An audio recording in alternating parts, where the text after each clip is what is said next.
Did you hear about the drama between the striking workers, the high-end restaurant, and the narrative spin job, or should I say spit job, here in Old Ballard? Well, I did, and I'll tell you about it. But first, I'm Nathan, 30 in Seattle, and I pay attention to things in Seattle, so you don't have to.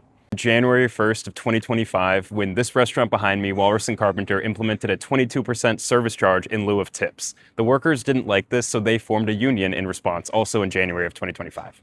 August 2025, the union claimed a few things. One, 54% of the service charge was going to non-tipped workers. They were going to upper management. They also claimed that the owners were ignoring the union, firing union organizers, and stalling negotiations. From December 2025 to April 2026, the union filed 4 cases with the National Labor Relations Board. They went public with their grievances. After 16 months of contract negotiations, things came to a boiling point this month. On June 4th, the union voted to strike. On June 18th, they enacted that strike. On June 19th, I attended the strike, and all I did was simply call on the owners to negotiate in good faith. I didn't really tell the full story when I did that, though. When I attended the strike, I saw striking workers persuade customers not to eat at the Walrus & Carpenter. They were chanting things like "Don't cross the picket line" and having individual conversations with customers going into Walrus & Carpenter.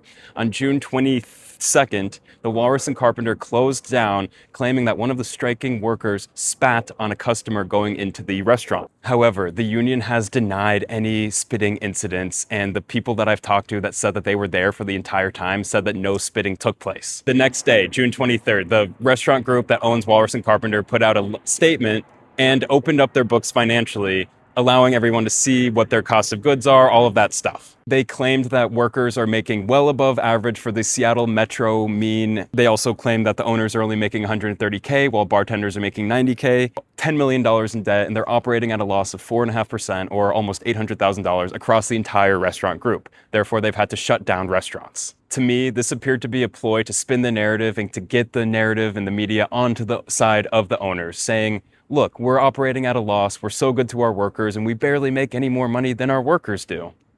Surprisingly, this story actually has a happy ending. Earlier this week, on June 25th, workers and the owners negotiated a contract and agreed on a contract. What was won in this new union contract, you might ask? Well, the 22% service charge is no more. Now there is a maximum cap of a 6% service charge. Currently, it's sitting at 3%. I checked their menu today. Workers will receive 100% of their tips outside of this service charge. However, the workers are agreeing to a reduction in base pay, retirement and wellness benefits, paid time off, and other employer-funded programs. It appears to my untrained eye that the restaurant owners actually thought it would be easier to just negotiate a contract instead of trying to spin the narrative towards their favor. By opening up their financial statements, it also appears to me that the restaurant group is trying to expand too quickly. They've taken on too much debt. They're trying to grow too quickly. That's why they had to close down restaurants. This story is fascinating to me because it's divided a lot of people. A lot of people are saying, oh, these people aren't exploited. They don't deserve a union. They're already making more than above average wages. I'm not going to comment on that. I'm going to let you figure that out for yourself. People were also reaching out to me and saying, you got the whole story wrong. Those workers aren't exploited. All of this is pointless.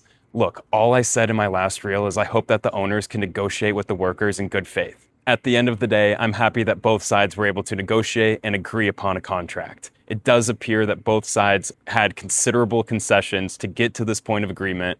Ultimately, the workers, they just wanted their tips back. The owners, obviously, they just want to be profitable and look good. So people go to their restaurant.